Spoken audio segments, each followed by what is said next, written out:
I'm always looking for children's or middle grade books that support the LGBT. Wait, let me start over.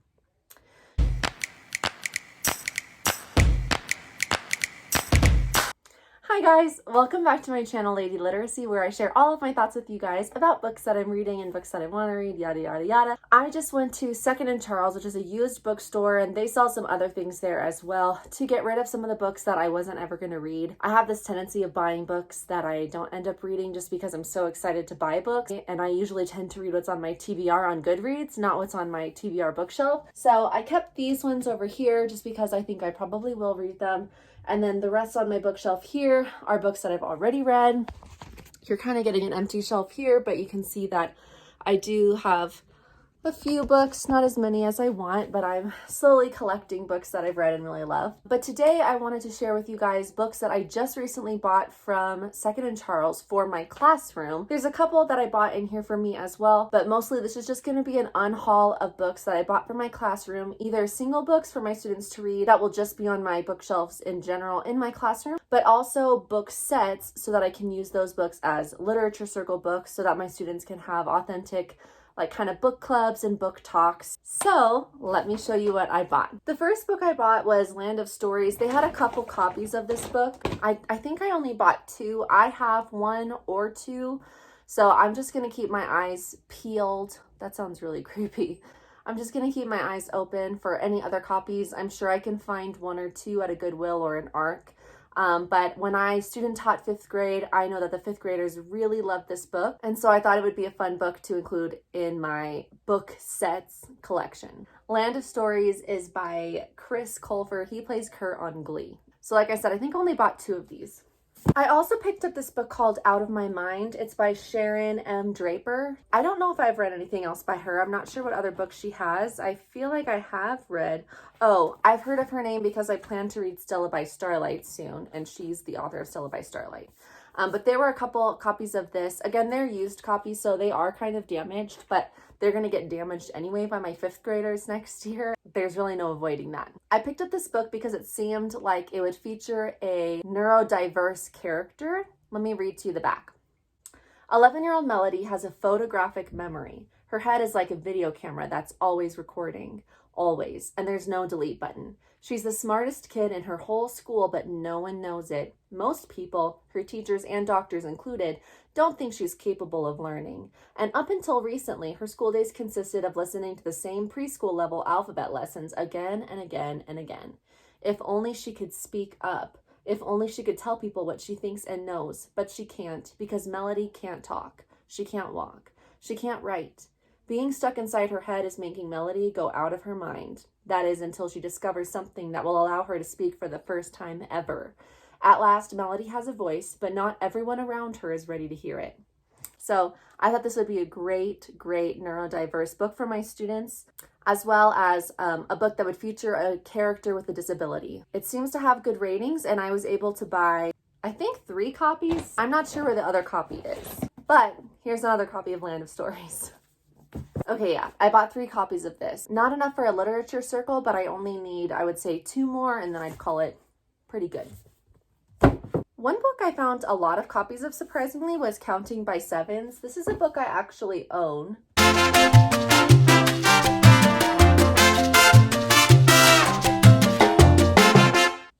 But I guess it's not here at home. I think it's in my school library. I'm not even sure if I've actually read this book before. I think I might have started and stopped. Not because it wasn't good, but it's really similar to Fish in a Tree, I think. Again, this features a neurodiverse character. So the back says she's different, as in strange, and a genius. So once again, we kind of have like a savant type character. In Out of My Mind, she has a photographic memory. In this book, she's a genius. Almost everything interests her, but some things like plants and medical conditions interest her more than others. She has learned the hard way that life can be extremely unfair. She understands that family is what you make it, and that the people who understand you and choose to have you in their lives are the most important people. She doesn't have a lot of friends, but she would do anything for the ones she does have, and she knows that the most wonderful thing in the world is feeling like you belong. Her story will make you laugh, cry, and appreciate your friends and family and the things around you in a whole new way. So again, I'm hoping this will feature a neurodiverse character who has some struggles that a lot of my students find themselves encountering in school. I was able to find 4 copies of this. 3 of them are hardcovers, which was pretty nice, and they weren't too expensive. They were each under $5. So all 4 of these cost less than $20. So it's pretty nice. And I got a teacher discount. If I'm right that I already have a copy of this book, then I don't think I'll need to buy any more copies. I will have enough for a book group, for a literature circle group. I bought another copy of Island of the Blue Dolphins just because it was only $1.95, and it's such a great book, and a few of my copies are getting kind of beat up at school, so I thought it would be nice to have another copy. I already have maybe 5 copies of this book, so now I have another. A book that I wanted to buy a lot of copies of was this book called The Epic Fail of Arturo Zamora. It's by Pablo Cartaya. There were 4 copies of this and I only purchased 1, and the reason was because I wasn't sure how it would do with 5th grade students because I think the main character is 13. So I decided to just read this on my own and then see from there if I thought it would be a good book club book. But it was marked sensational by Matt de la Pena, who I've read other books of his and really love. So I think it's going to be a good one and I'm really excited to read it. I also bought 4 more copies of Amal Unbound. What's so weird is that I swore I had this book here at home. And unless I just gave it back to them to sell to them, then it must be in my classroom and I wouldn't have intentionally given this one away. So either way, I was able to buy 4 more copies of this. Each one of these were $5, so it was $20, but 4 of them that are hardback is a pretty good deal. And again, I'm looking for books that are featuring diverse characters so that the main character isn't just a white neurotypical student. I want to make sure that I'm representing a lot of different students in my classroom. And so that was one of the reasons why I picked Amal Unbound, and it is by Aisha Saeed. I haven't read this either. It's on my list of reads for the summer. So I was able to buy 4 copies of that. I snagged 3 copies of a book called The Honest Truth by Dan Demeinhart. It's Dan Demeinhart. I really should learn how to pronounce these people's names before I start talking about them. So again, I would like to read to you the back of this book so that I can show you why I wanted to grab this one, because this is a book I've never read either. It's never too late for the adventure of a lifetime. In all the ways that matter, Mark is a normal kid. He's got a dog named Bo and a best friend, Jessie. He likes to take photos and write haiku poems in his notebook. He dreams of climbing a mountain one day. But in one important way, Mark is not like other kids at all. Mark is sick. The kind of sick that means hospitals and treatments. The kind of sick some people never get better from. So Mark runs away. He leaves his home with his camera, his notebook, his dog, and a plan. A plan to reach the top of Mount Rainier, even if it's the last thing he ever does. The Honest Truth is a rare and extraordinary novel about big questions, small moments, and one incredible journey. I guess maybe I haven't read a lot of books for young students where the main character has like a potentially fatal illness or a chronic illness. I've read The Fault in Our Stars and 5 Feet Apart and books like that, but those are more for middle school, high school students, like young adult books, not for elementary age students or middle grade readers. So I'm hoping that this would have a similar theme as those books, but at a lower level. So we'll see. I'm going to be reading this one as well before I have my students read it. I picked up 2 more copies of Savvy. If you haven't read Savvy, it's by Ingrid Law. It's a really interesting book. I enjoyed reading it. I actually listened to this one on audiobook, but it's just another like fantasy book where the main characters, they all have some kind of savvy, which is like a power. I really enjoyed it. It was a literature circle book that was offered when I was student teaching in 5th grade, so I thought my 5th graders would enjoy reading it as well. I think I have 1 copy, I might have 2, so for this to be a little literature circle book, I'll have to buy a couple more copies, but at least I have 2 more. I just found my copies counting by 7s. Here's another copy, so I'm actually going to take this to school instead of leaving it at my bookshelf. So it's going to go there with the other copies of Counting by 7. The next few books are not book sets. They're just books that I thought would be a good addition to my library and books that I thought I would be interested in reading over the summer. So one that I'm excited about is called Felix YZ by Lisa Bunker.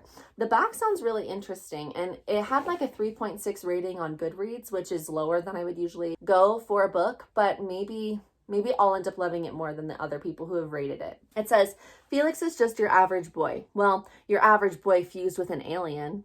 When Felix YZ was 3 years old, he was fused with a hyper-intelligent 4th-dimensional being, Zix. after one of his father's science experiments went terribly wrong. Zix is friendly, but Felix, now 13, won't be able to grow to adulthood while they're still melded together.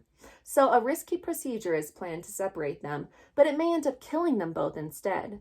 This book is Felix's chronicle of the days leading up to the procedure. Life keeps happening, he finds, even when you might be about to die, and a first crush, a bully, his mom's annoying boyfriend, and other more unusual developments complicate his life as 0 day approaches. When it all might be over soon, what matters most? So I wonder, I feel like this really could be like a science fiction book where he actually is melded with an alien.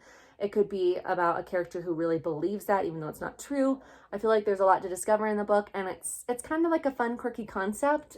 So I thought I would enjoy reading it, and if I enjoy reading it enough, it might be a fun read aloud. So that is Felix YZ by Lisa Bunker. I also grabbed Flying Lessons and Other Stories, which I thought was just one book, but I think it's actually a collection of short stories. There were multiple copies of this book, but I thought it would be too difficult to do for like a literature circle book, so I just grabbed one copy. I saw that Kwame Alexander is an author on the book.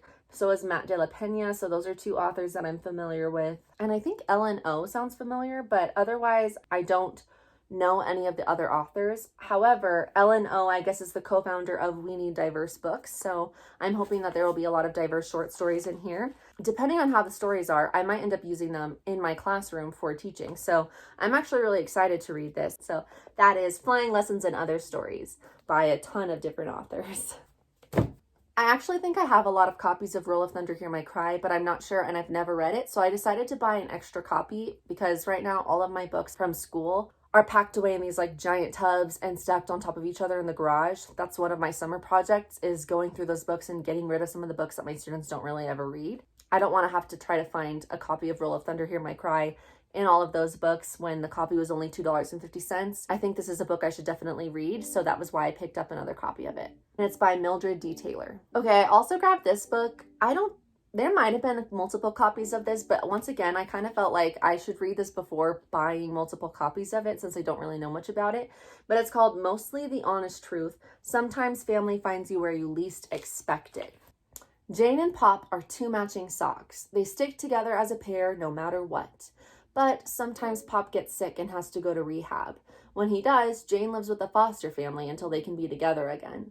This time, Jane is sent to a community called Three Boulders. It's a weird place, but as the days pass, Jane is surprised to find that it feels more like home than she thought anywhere without Pop ever could.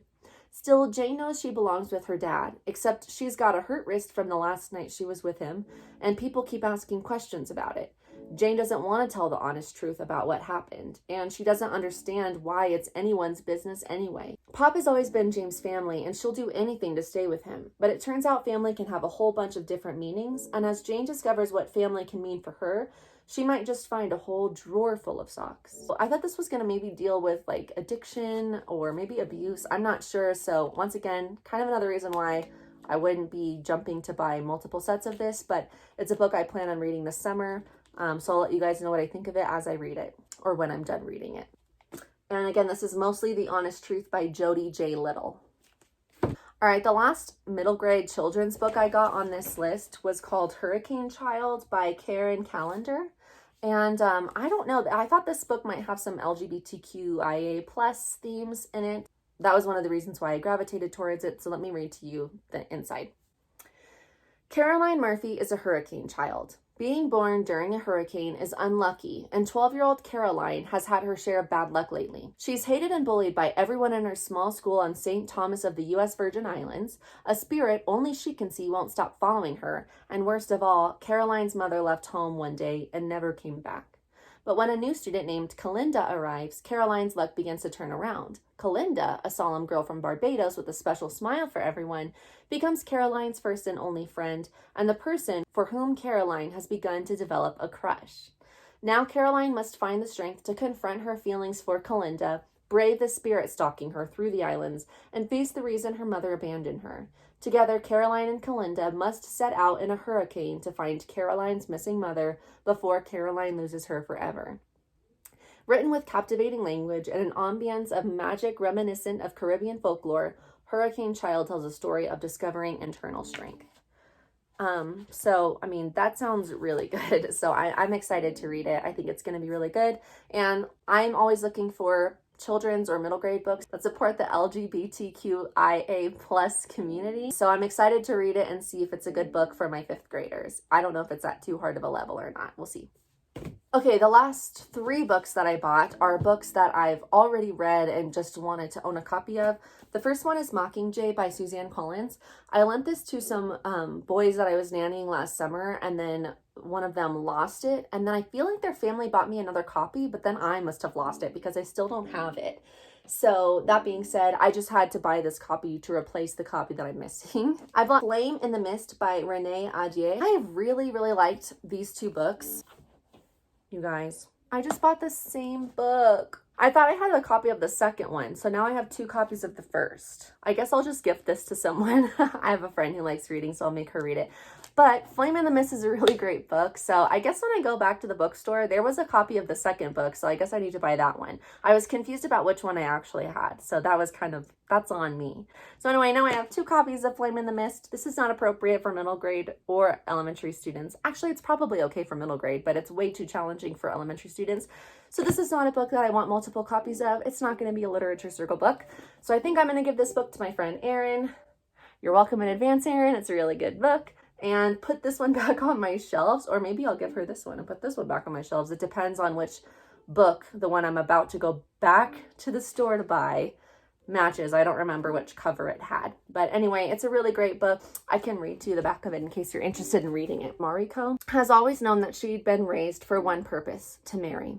Never mind her cunning or her skills as an accomplished alchemist. She's a samurai's daughter first. But on the way to meet her betrothed, Mariko's convoy is attacked by the Black Clan, a group of bandits hired to kill Mariko before she reaches the palace.